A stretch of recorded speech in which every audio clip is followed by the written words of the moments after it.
Good afternoon, my name is Rishikesh Shriharipuri and मैं science background से आया था। जैसे ही एएस फाउंडेशन में मैंने एडमिशन लिया, पहले तो मैंने कॉस्टिंग के लिए एडमिशन लिया था, फिर कॉस्टिंग से रेफरेंस मिलके सर के बारे में पता चला। Then I got admission in this AS foundation after being मतलब reference through the Rakesh Agrawal sir. तो सर के बारे में इतना ही बोलना चाहता हूँ कि सर इज़ लाइक के हर एक कंसेप्ट को अगर तुम्हारी लैंग्वेज में समझेंगे। अगर तुम्हें ऐसा लगता है कि सर बस आगे बढ़ते हैं, तो ऐसा कुछ नहीं है। जिस कंसेप्ट पे तुम्हारी गाड़ी रुक जाती है फॉर एन एग्जांपल, तो वो धक्का स्टार्ट कर देंगे, कुछ ना कुछ करके वो आगे बढ़ा देंगे कंसेप्ट को, पर कंसेप्ट को छोड़ेंगे नहीं। वो कंसेप्ट को ड्रॉप करने वालों में से नहीं है, बल्कि पूरा कंसेप्ट को क्लियर करके आपको आगे बढ़ाने वालों में से है। मैं इतना ही बोलना चाहूँगा कि विथ माई रेफरेंस मैं एक साइंस बैकग्राउंड स्टूडेंट हूँ, तो मुझे इतनी अच्छी तरह से समझ में आ सकता है। तो आप तो कॉमर्स बैकग्राउंड से हो, तो you might be go much faster than me. That's all. मेरे को इतना ही बोलना है कि एफएम इको एंड जो अकाउंट्स का सब्जेक्ट्स है, I mostly prefer that you should come to the sir and become well knowledgeable. Thank you. Hello everyone, my name is Sarthak Nalawade. I have taken costing from Rakesh Agrawal sir, FM Eco and Advanced Accounts from Vinod Kumar Agrawal sir. मेरा सिर्फ यही मेरा मतलब feedback ये रहेगा कि concept clarity तो at most है और कंसेप्ट के साथ साथ क्वेश्चन सॉल्विंग भी बहुत ज़्यादा है. हर एक चैप्टर पे एफएम पे विनोद सर ने हमें कम से कम 60 to 70 क्वेश्चन सॉल्व करके लिए. Almost everything, RTP, MTP, study material और लास्ट इंस्टीट्यूट की हिस्ट्री में जितने क्वेश्चन है वो सब क्वेश्चंस विनोद सर ने लिए.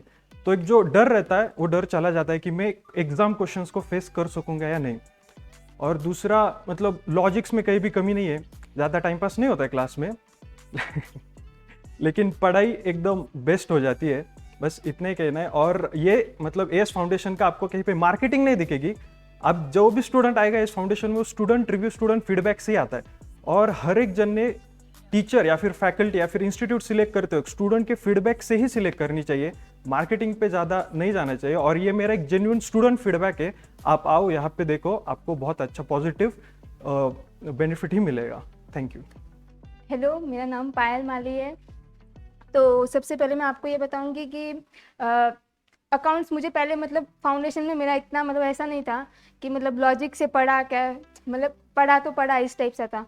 जब से मैंने विनोद कुमार अग्रवाल सर से जब से ये लिया एडमिशन, मेरे भाई ने मेरे को मतलब उसके फीडबैक से मैं इधर आई. तो मतलब उसने पहले से ही बताया था कि मतलब सर का मतलब बहुत अच्छे से पढ़ाते हैं, मतलब कि उधर ज़्यादा भीड़ भी नहीं रहती. मुझे सबसे पहले तो मुझे जो भीड़ रहती है उससे मुझे डर लगता है क्लास में, मतलब कि मुझे कुछ समझ में ही नहीं आता मतलब भीड़ के साथ अगर पढ़ती हूँ तो. क्योंकि बाकी सब क्लासों में क्या होता है, भीड़ रहती है तो सर पढ़ाते रहते हैं और अपन मतलब उनके साथ स्पीड मैच करनी पड़ती है.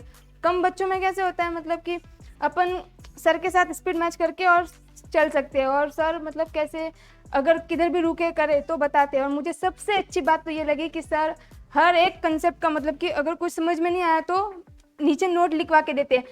मेरी तो पहले से ही आदत है, मैं ऊपर वो प्लेस पे मैं क्या करती हूँ, नोट लिख देती हूँ, मेरी खुद से ही नोट लिख देती हूँ. बट मुझे पता है बाद में सर वापस लिखवाते हैं.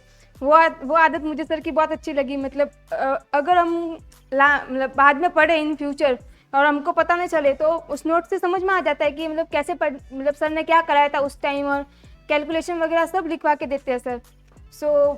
मैं प्रेफर करूँगी सर, बहुत अच्छे हैं और आप यहाँ से एडमिशन ले. Thank you so much. My name is Shivanand Shriharipuri और मैंने एएस फाउंडेशन क्लास पिछले राकेश सर के पास था कॉस्टिंग के लिए.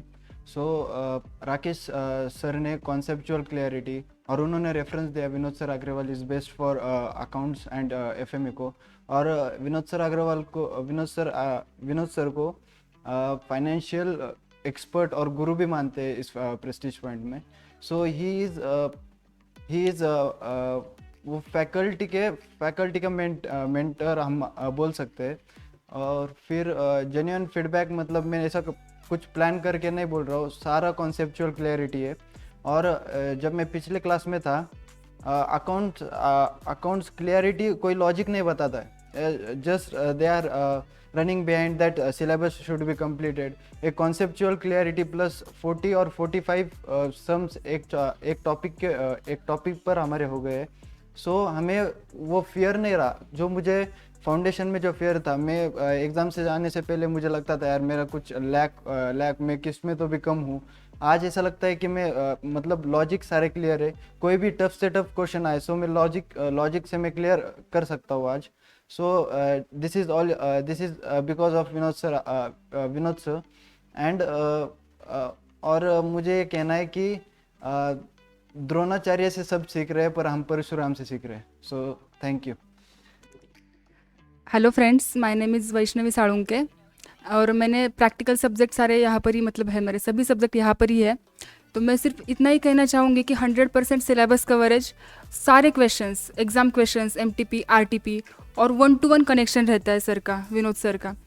तो मतलब फीडबैक ऐसा नहीं, लेकिन मतलब सबके ऊपर ध्यान रहता है. और अगर किसी भी एडजस्टमेंट में स्टक हो जाते हैं ना हम, तो फिर सर मतलब वहाँ रुक के मतलब वो समझाते हैं उसके पीछे का लॉजिक वगैरह. तो मतलब सब कंसेप्ट तो क्लियर हो ही जाएंगे, लेकिन अगर कोई अलग भी क्वेश्चंस आए, अलग भी एडजस्टमेंट आए, तो लॉजिक क्लियर होगा ना, तो हम वो सॉल्व कर सकते हैं. तो मुझे लगता है कि प्रैक्टिकल सब्जेक्ट के लिए Vinod sir is best. Thank you.